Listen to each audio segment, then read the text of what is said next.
Oh, please, King Charles, tell me why we have to give you more control and more money. The COVID-19 pandemic has shown us just how devastating a global cross-border threat can be.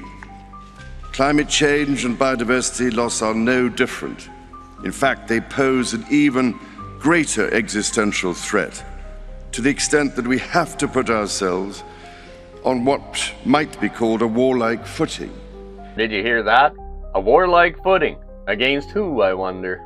King Charles and Klaus Schwab are like this. You hear the exact same things coming out of each other's mouths at different times. They always use safety and crisis to scare us into giving them the power that they need. If only we just give them the power they need, they will be the ones to keep us safe. Having myself had the opportunity of consulting many of you over these past 18 months, I know you all carry a heavy burden on your shoulders, and you do not need me to tell you that the eyes and hopes of the world are upon you, to act with all dispatch and decisively, because time has quite literally run out. The recent IPCC report gave us a clear diagnosis of the scale of the problem. Oh, okay. IPCC report. Well, let's just see about that. A new study reveals a shocking truth about sea levels. They're rising far slower than we've been told. Researchers Hessel Wortmann and Rob DeVos examined over 200 tide gauges from around the globe. In 2020, the average sea level rise was just 1.5 millimetres per year. That's only 6 inches per century. This rate is less than half of what the IPCC claims, which is 3 to 4 millimetres per year.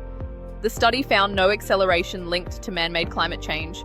Where rises were noted, they were due to local factors like land subsidence and earthquakes, not CO2 emissions. Wortmann called it crazy that no one had compared real data to IPCC models. His conclusion? The IPCC's predictions significantly overestimate sea level rise.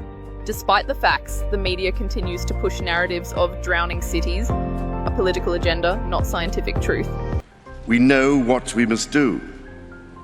With a growing global population, creating ever-increasing demand on the planet's finite resources, we have to reduce emissions urgently and take action to tackle the carbon already in the atmosphere, including from coal-fired power stations.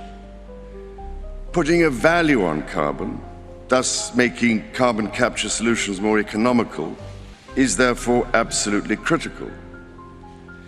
Similarly, after billions of years of evolution, nature is our best teacher.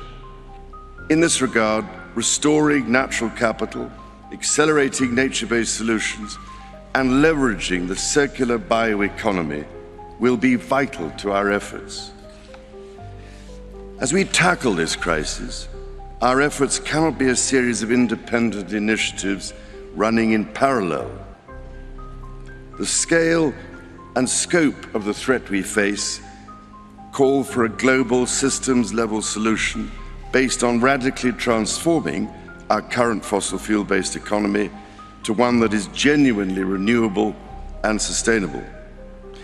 So, ladies and gentlemen, my plea today is for countries to come together to create the environment that enables every sector of industry to take the action required. We know this will take trillions, not billions of dollars. It will take trillions of dollars. And that ain't their money they're talking about. That's yours and mine. We also know that countries, many of whom are burdened by growing levels of debt, simply cannot afford to go green. Here we need a vast military-style campaign to marshal the strength of the global private sector. Here we need a vast military-style campaign. To what? To control us.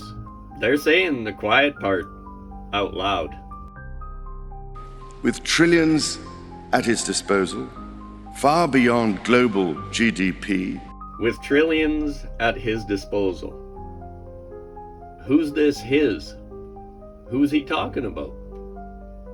Let's hear that again. Here we need a vast military-style campaign to marshal the strength of the global private sector.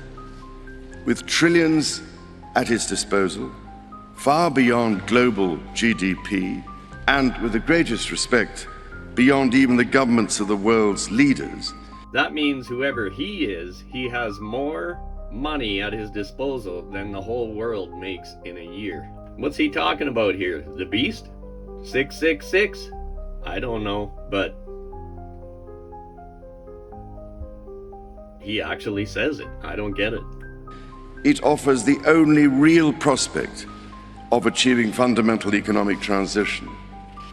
Together, we are working to drive trillions of dollars in support of transition across 10 of the most emitting and polluting industries.